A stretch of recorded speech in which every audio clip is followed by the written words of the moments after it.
Hello techies. Welcome to our brand new video series focused on helping you get the most of your experiences in life. Before we start the video, let's know about Upptalk. Upptalk is a live, interactive platform for software training, furnishing robust personalities who could take on universal business platforms. So what I will do is maybe I will add the compensation partner to the list.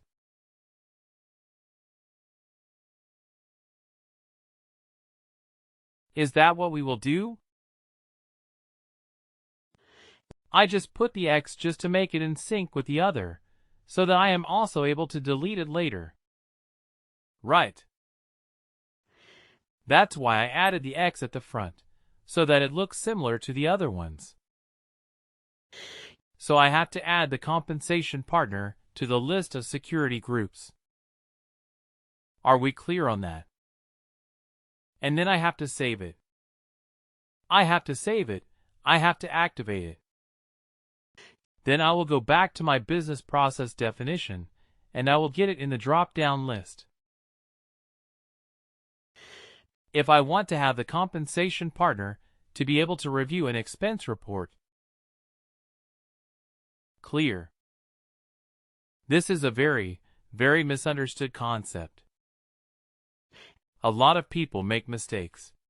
They are not able to see a certain security group in the drop-down, and then they are lost. They are not sure when to do the changes. You go to the domain security policy, you give the permissions, everything looks okay, but still you don't get the group in the drop-down. What can be the reason? The reason is you have not added the security group in the business process security policy in that particular step. Right. So we have to add in this particular section which says Review Expense Report. And then, if you add it, save it, activate the security policy. Then go back to the business process definition and add the compensation partner to the Review Expense Report step. Quite a few steps involved, but if you think logically, you will be able to do it. First you have to make the policy changes, then do the assignment changes. Alright, so again in the Audit Expense Report section. These are the security groups who will be able to do it. In the Review Tax, these are the groups who will be able to do it. Now, these are some action steps in the business process. Now there are some other types of steps, like who can do actions on the entire business process. Right. So who can view? Who can view all the steps? Right. There are a bunch of security groups who can view all the steps. Who can approve? Who can approve the steps? Right. You see, accounting manager, alternate approver, chief financial officer chief, the company costing manager and so on. These people would be able to approve an expense report. Similarly, ad hoc approve. Who can do an ad hoc approver? If you want an ad hoc approve, then there are a bunch of security groups who can do it, who can correct. Who can correct a business? Who can correct this business process? Only the accounting manager and implementers will have the authority to correct an expense report event. Right. As per this diagram, so only those people will be able to make the changes. Right. Makes sense. Okay. And the business process. Security policies will also vary from business process to business process. Okay. It is totally dependent on what business processes are you select, and depending on that, the exact action, step etc. will vary. But one thing is common across all business process steps. That is the first thing, that is, who can start the business process. That section is absolutely common for everything. And this one, who can do action steps in the business process. Right. So we looked at what we looked at. The expense report business process. Now let's also try it out for our hire business process. Okay, let's try it out for hire business process, and let's see if that holds true for this case as well.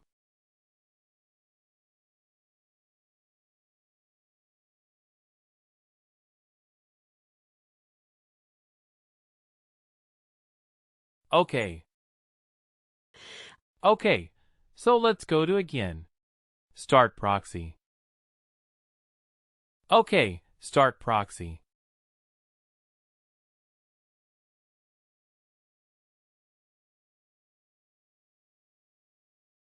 Did it start?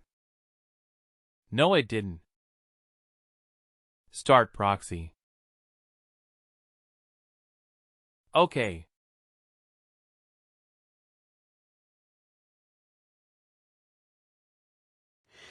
So if I go to that particular security policy, and can anyone remind me what was the task I used to go there? Business process. Yes. Security policies for functional area. Right. That is something that we can use. And I go to staffing. And I will go to hire. Let me also choose another one. Hire.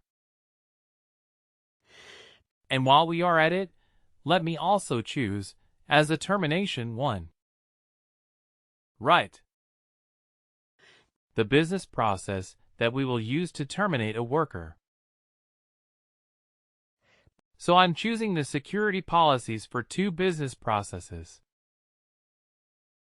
All right. Now I want you to tell me. Let's wait for it to load. Okay, now it's here.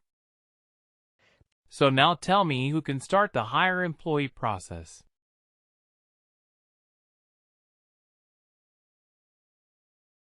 By looking at this screen. You see, we have this section right. Who can start the business process? So who can start the hiring?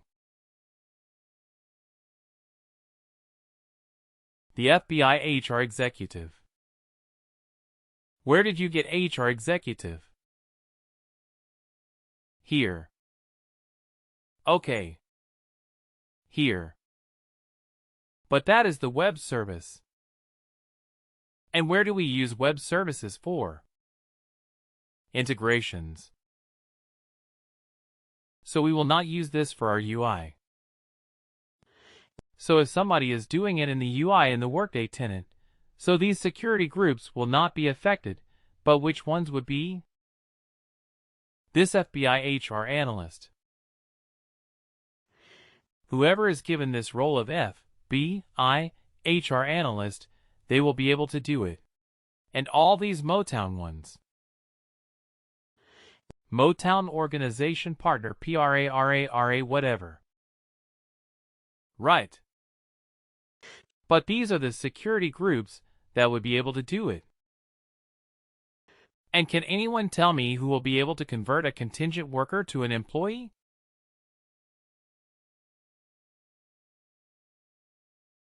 AB Office Manager. Yeah, AB Office Manager, and so on. Right, so there are 199 of those security groups mentioned. So they will be able to convert a contingent worker to an employee. Right. And then, there are other bunch of other tasks as well. You see, all of these tasks look the same. hire employee.